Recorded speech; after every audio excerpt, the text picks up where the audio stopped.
त्रिदलम् त्रिगुणाकारम् त्रिनेत्रम् च त्रियायुधम्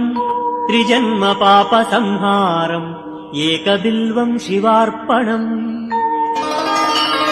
त्रिशाखैः बिल्वपत्रैश्च हच्छिद्रैः कोमलैः शुभैः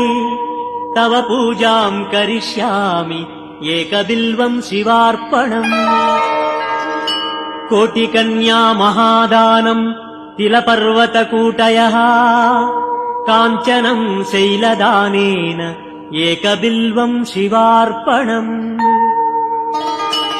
काशीक्षेत्रनिवासम् च कालभैरवदर्शनम्